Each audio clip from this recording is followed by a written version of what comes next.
Patrik Allvin has armed the Vancouver Canucks with a war chest of draft picks for 2026, and that's a great start. But now comes the hard part. Actually using them. While the temptation is always there to trade second and third round picks for a quick fix, I'm going to break down why that would be a huge mistake by the Vancouver Canucks and why drafting players in those rounds is the most important step to finishing this rebuild the right way. This management group has finally made the kind of franchise-altering yet painful decision that fans have been asking for. Trading Quinn Hughes and to an extent Connor Garland was a difficult but necessary reset. These moves had a clear purpose to acquire the assets needed for a true foundational rebuild. Allvin aced Phase 1, stockpiling a massive 8 selections for the 2026 draft, including 2 first-round picks, 2 seconds, and a third from Columbus, but the job isn't quite done. In fact, the most critical decision is staring them right in the face. Now, a recent report from Thomas Drance suggested the Canucks might be open to trading their extra second and third rounders for younger, more established players. And that's exactly what this team just cannot afford to do. Look, it's easy to understand the temptation. Rebuilds are absolutely exhausting. The fans are tired of losing, and management is now under pressure to show tangible progress. The idea of packaging, say, the San Jose second-round pick and the Columbus third-rounder for a 22-year-old forward who can step into the lineup right now seems like a smart shortcut. Feels like you're fast-forwarding through the pain. But this is the age gap trade philosophy that has burned this franchise before, and it's absolutely a trap. For years, the Canucks have been absolutely starved of mid-round draft capital. It's been a recurring theme, which is a self-inflicted wound. We've all watched other teams build out their depth, find hidden gems, and create cost-controlled pipelines, while Vancouver was consistently trading away these valuable lottery tickets for short-term solutions that rarely actually worked out. Front office kept trying to just simply patch holes on a sinking ship instead of just taking the time to build a new one, right? Trading away these hard-won 2026 picks would be going right back to that same flawed thinking that got them into this mess. It sends the message that the pain of the Hughes and Garland trades wasn't really for the long haul, but just a setup for yet another freaking shortcut. Here's the deal. When you trade mid-round picks for a young roster player, the selling team almost always wins. They know you're impatient, they have the leverage, and they charge a premium for it. You're buying a known quantity, sure, but you're often buying it at its peak value, giving up the enormous potential that comes from drafting and developing a player yourself. This is not the time for shortcuts. This is the time to see the plan all the way through, like completely 100% through. The argument to keep and use these picks isn't just based on hope. It's based on decades of proof from all over the NHL. Stanley Cup winning teams are not just built with high first-round picks. They're built on a foundation of smart, savvy drafting in both the second and third rounds. These are the picks that create deep, talented organizations, give you incredible financial flexibility, and ultimately separate the good teams from the great ones. Now, let's just start with the hidden gems. The list of legitimate NHL superstars found outside the first round is absolutely staggering. Patrice Bergeron, one of the greatest two-way centers ever, was a second-round pick, 45th overall, actually. Nikita Kucherov, a Hart and Art Ross Trophy winner, was a late second-round pick at 58th overall. Adam Fox, a Norris Trophy winning defenseman, was a third-round pick. This isn't just some old-school thing either. Just look at Sebastian Aho from the Hurricanes, a dominant first-line center taken in the second round. Point is, franchise-altering talent doesn't just vanish after pick number 32. Data shows that a significant percentage of players drafted in the second and third rounds go on to play in the NHL. To willingly walk away from that marketplace where so much talent is found, it's just bad business for a rebuilding team. Then there's the most critical part for a team like the Vancouver Canucks, cost-controlled talent. When you draft a player in the second or third round and they become a solid NHLer, they play for you on an entry-level contract, also known as an ELC.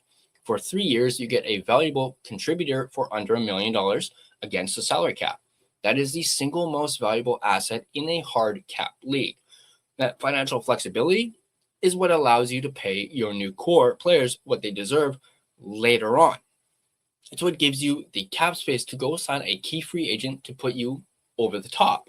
When you trade for a 22-year-old, you're usually inheriting his much more expensive second contract. By drafting, you give yourself 3 years of massive surplus value, which is absolutely essential for building a sustainable winner.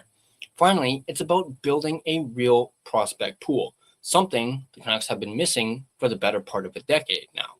Right now, the system is still incredibly thin beyond, guys like Lekaramaki, Braden Coots, and a few other promising names. The cupboards are still way too bare.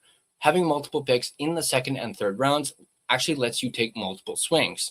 You can draft for need, maybe a right shot defenseman. You can draft for pure skill, a high risk, high reward forward. You build a pipeline where guys are developing at different paces, down in Abbotsford, creating internal competition and providing reliable call-ups when injuries hit.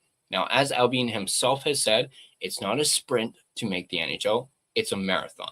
These picks are the runners needed for that marathon. This brings us to the unique opportunity the Canucks have here in 2026. These trades involving Quinn Hughes and Connor Garland weren't just about getting younger in some abstract way. They were about targeting this specific draft. GM Patrik Allvin actually said it himself after the Garland trade. Collecting 2 more draft picks aligns really well with our vision moving forward and will help us in our rebuild. He didn't say it would help them acquire a player in a trade. He said it would help them in their rebuild. A process built on drafting and developing. To turn around now and just trade those very picks would completely contradict the philosophy that was used to justify moving 2 core players.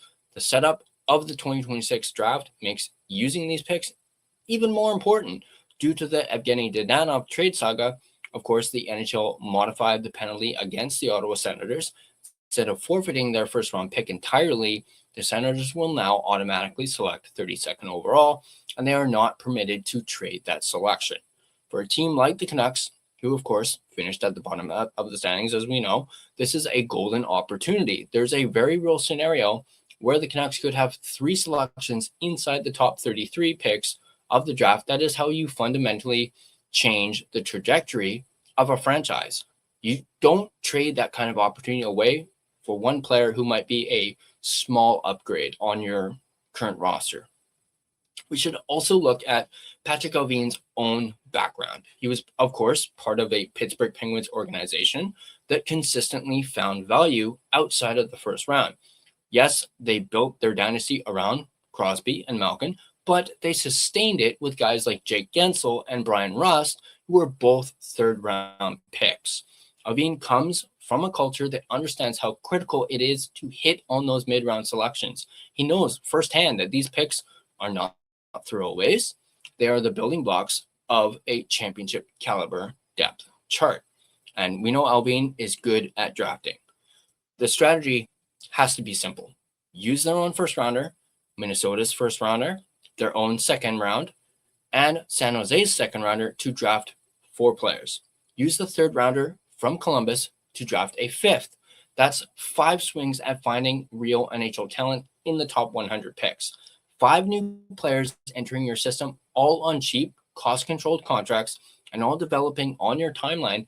This is the payoff for all the pain of this past season. The path forward for the Vancouver Canucks is crystal clear, even if it's the harder one to take. For years, this fan base has been put through directionless, short-sighted moves. Now, for the first time in a very, very long time, there's a clear, if not painful plan. That plan was to tear it down, pile up draft picks, and rebuild through the draft. They've done the first 2 steps. The final and most important step is to see it through and make those picks. Trading away the second and third rounders from that Hughes and Garland deals would be a return to the impatient thinking that kept this team stuck in the mushy middle for a decade. The 2026 NHL entry draft isn't just another draft for this team. It's the payoff for a full-scale, difficult, and necessary pivot It's a moment where the assets you acquired have to be turned into actual prospects. Building a winner takes patience, it takes discipline, and it takes a commitment to drafting. The Canucks have the picks.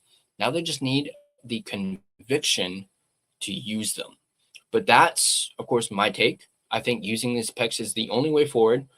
But I want to know what you guys think. What do you think? Should the Canucks package these picks for a player to maybe speed things up? Or is it crucial that they use them to draft? Let me know your thoughts in the comments down below. And of course, as always, thanks for watching. On your way out, like the video and subscribe to the Line Change for more Canucks content as well as some more draft content. And I'll catch you guys in the next video.